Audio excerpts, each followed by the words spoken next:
nimkaribishe sasa party leader wetu wa Wiper, Mheshimiwa Kalonzo Musyoka. Asanteni. Garashi hoye, Magareni hoye, Kilifi hoye, Kenya nzima hoye. Nimesema Kenya nzima kwa sababu tuko live kwa Citizen.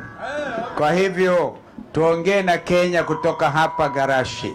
Kwanza asanteni kwa makaribisho yenu ya kiajabu ajabu ya wazalendo. Nikisema nikiwapatieni Kenga mutasema bunge. Mtafanya hivyo? Stanley Kenga? Stanley Kenga? Stanley Kenga? Kufanya hivyo ni kufanya jambo la kibusara. Huyu jamaa kaibiwa kura. Alafu mahakama kuu nchini kasema kura ziliibiwa. Na ndio mkarudia mchezo huu. Lakini sio mchezo. Hii ni maisha yenu. Maisha yenu hapa kisha baadaye. Kwa sababu mkifanya haki, mkiregeshea Mheshimiwa Kenga huyu haki yake, mtakuwa mmefanya hata mbele zake Mwenyezi Mungu haki. Hatuna uhasama na yule, hata mbunge wenu hatuna uhasama. Mimi nimewahi kurudi hapa Magarini mara 2. Hata Speaker Kinga nilikuja kufanyia campaign ya by election one time. Huyo ambaye ni speaker wenu. Nilikuja upande wa Marereni, tukaenda huko Ngongoni, akashinda. Naomba leo nimpatie kijana. Kwanza ni kijana Gen Z, karibu. Karibu kabisa kuonyesha uongozi wa kesho uko hapa. Ikiwa wakati mmoja nilikuwa mbungeni, kumbukeni mbunge wenu alikuwa aitwa Katana Nzai. Mwamkumbuka? Huyo nilikuwa na yeye kwa bunge. Kwa hivyo mkichagua huyu ataenda akae kama Kalonzo amekaa miaka hiyo yote kwa bunge. Na huyu nimemwangalia hata mkichukua mkisikiliza vile ambavyo anaongea. Yeye kwanza amesikiliza ground vizuri. Kwa hivyo sisi United Opposition, muungano wa vyama ambavyo vitaunga serikali baada chini ya miaka 2, tumekuja kuwakabidhi huyu muungwana ili mletee bungeni, na mtaona ambao wengine watamkaribisha bungeni hapa. Wako hapa wengine. Kwa hivyo nataka nione kwa kauli moja, imebaki tu siku 9 peke yake. Baada ya siku 9, wangapi kwa roho safi watampigia Mheshimiwa Kenga kura? Nataka nione. Nikisema Harambee nipe nikisema Harambee nitapa one time. Harambee. Nikisema Kenga nasema bungeni. Kenga.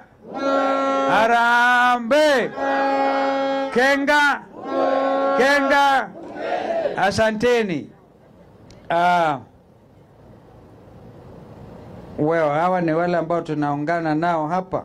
Nataka niwaonyesheni, kuna senator ametoka mbali Kirinyaga, tena ametoa mke wake hapa. Tumpigie makofi. Senator ako wapi?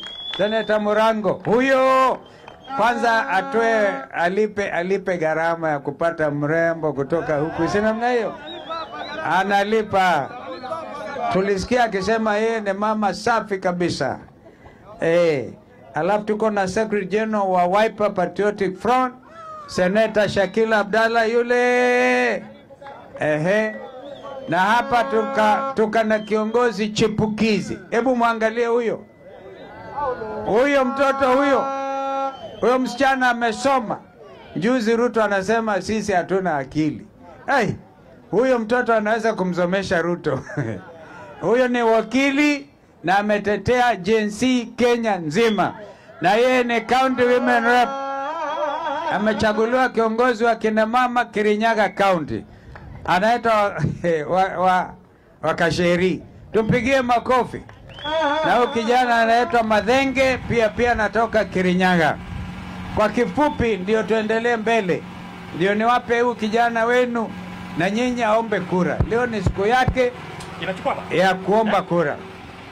Sasa kabla yeye kuzungumza, ni kwa nini tukaja wakati kama huu?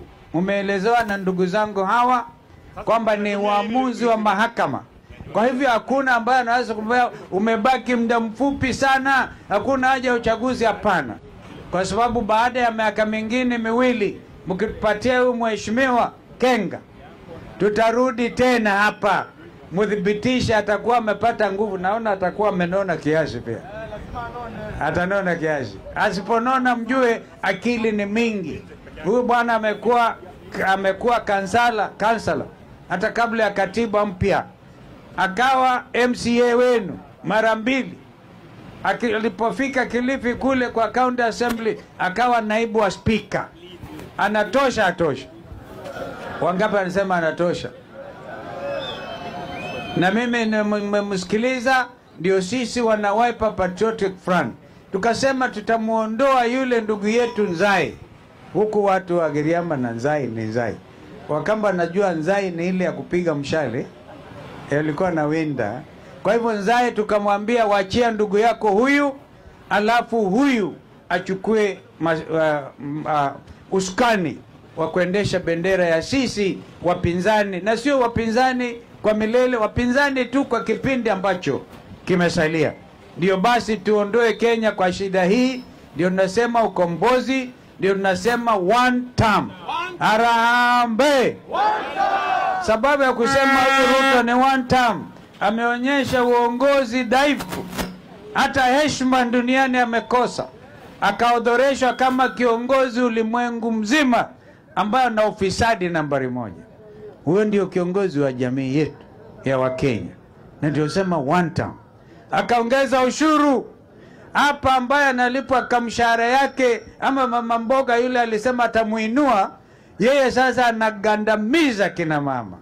Vijana bodaboda wanagandamizwa, vijana hawana kazi, ikiwa ni kuajiri vijana waende kwa huduma kwa mfano ya polisi ambayo inaendelea. Mtashangaa hapa Magarini pengine 1, pengine 2, na wengine wanachukuliwa huko Ikulu direct. Serikali ambayo haijali watu yake, haijali kabisa. Mimi hapa nawajua viongozi wenu wote. Gavana wenu Mung'aro namjua na mheshimu. Kuna mama anaitwa Aisha Jumwa na mheshimu, alikuwa kama huyu mama Gacheri one time. Aisha Jumwa mwenyewe alitupwa kiholela akatolewa waziri, sijui akapatiwa nini, sijui ako wapi sasa siku hizi. Yani ajali viongozi wenu. Na hao wote, Amina Mnazi tulikuwa na yeye katika ile mambo ya NADCO, National Dialogue Committee, na mheshimu. Hao wote kisirisiri wanajua mahali Kalonzo yuko, ndio serikali inakuja. Hao wote wako njiani, wote hawako njiani. Lakini kwa sasa tunamwalika gavana wenu awaletee chakula. Akileta hiyo chakula,